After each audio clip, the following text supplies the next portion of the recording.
شام کے شہر دمشق میں ایک نوجوان خوبصورت لڑکی روزانہ اکیلی یونیورسٹی جاتی تھی۔ اس یونیورسٹی میں اس کا والد ایک ڈپارٹمنٹ کا انچارج تھا۔ ایک دن چھٹی کے فوراً بعد اچانک بادل گرجنے لگے اور زوردار بارش ہونے لگی۔ ہر کوئی جائے پناہ کی تلاش میں دوڑ رہا تھا۔ سردی کی شدت بڑھنے لگی، آسمان سے گرنے والے اولے لوگوں کے سروں پر برسنے لگے۔ لڑکی بھی یونیورسٹی سے نکلی اور جائے پناہ کی تلاش میں دوڑنے لگی۔ اس کا جسم سردی سے کانپ رہا تھا، لیکن یہ نہیں جانتی تھی کہ اسے پناہ کہاں ملے گی۔ جب بارش تیز ہوئی تو اس نے ایک دروازہ بجایا۔ گھر میں موجود لڑکا باہر نکلا، اسے اندر لے آیا اور بارش تھمنے تک اپنے گھر میں رہنے کی اجازت دے دی۔ دونوں کا آپس میں تعارف ہوا تو معلوم ہوا لڑکا بھی اسی یونیورسٹی میں پڑھتا ہے جہاں وہ خود زیر تعلیم ہے اور اس شہر میں اکیلا رہتا ہے۔ تو ایک کمرہ، برآمدہ، باتھ روم اس کا کل گھر تھا۔ نوجوان نے اسے کمرے میں آرام کرنے کو کہا، اس کے پاس ہیٹر رکھ دیا اور کہا کمرہ جب گرم ہو جائے گا وہ ہیٹر نکال لے گا۔ تھوڑی دیر لڑکی بستر پر بیٹھی کانپتی رہی۔ اچانک اسے نیند آ گئی تو یہ بستر پر ہی گر گئی۔ نوجوان ہیٹر لینے کمرے میں داخل ہوا تو بستر پر سوئی ہوئی یہ لڑکی جنت کی حوروں کی سردار لگی۔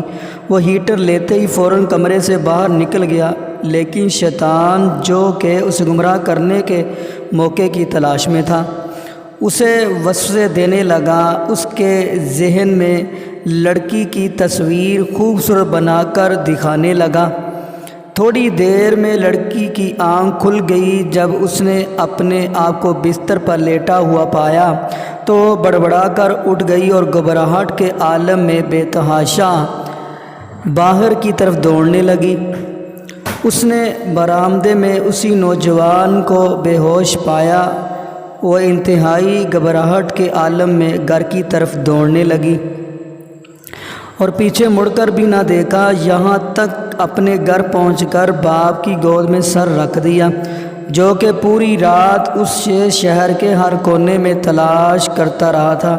اس نے باپ کے تمام واقعات من و ان سنا دیے اور اسے قسم کھا کر کہا، میں نہیں جانتی جس عرصے میں میری آنکھ لگ گئی کیا ہوا، میرے ساتھ کیا کیا گیا، کچھ نہیں پتہ۔ اس کا باپ انتہائی غصے کے عالم میں اٹھا اور یونیورسٹی پہنچ گیا۔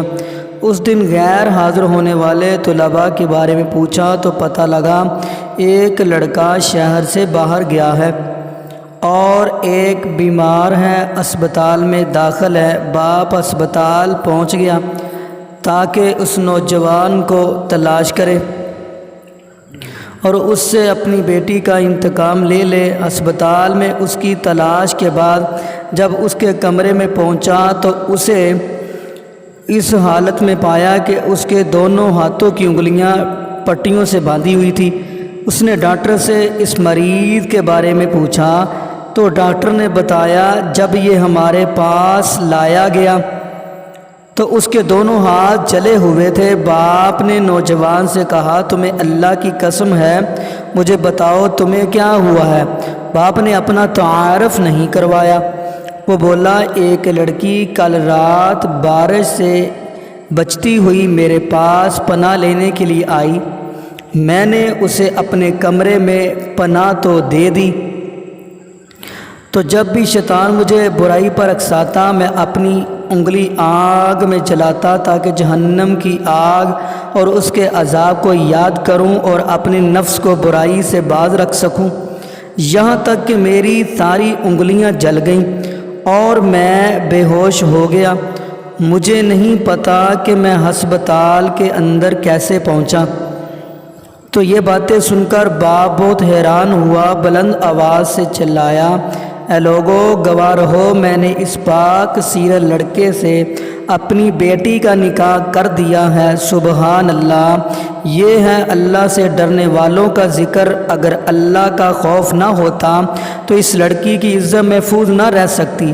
جو بھی لڑکا یا لڑکی ناجائز تعلقات قائم کرتے ہیں یا غیر شرعی دوستیاں یا محبتیں کرتے ہیں تو وہ اپنے اس برے فعل کو چھپانے کی حتیٰ کہ الامکان کوشش کرتے ہیں۔ وہ چاہتے ہیں کہ والدین ان کے ان کاموں سے بے خبر رہیں، حالانکہ وہ یہ جانتے ہیں کہ اللہ ان کے ہر فعل سے باخبر ہے، پھر بھی ان کے دل میں اللہ کا خوف پیدا نہیں ہوتا۔ ایسا کیوں ہے؟ کیونکہ والدین نے بچپن سے ان کے دل و دماغ میں اللہ کے خوف کی بجائے اپنا ذاتی خوف، رعب، دبدبہ، سزا کا ڈر ہی بٹھایا ہے۔ اس لیے آج وہ اللہ سے بے پرواہ ہو کر والدین سے چھپ کر گناہوں کا ارتکاب کرتے ہیں۔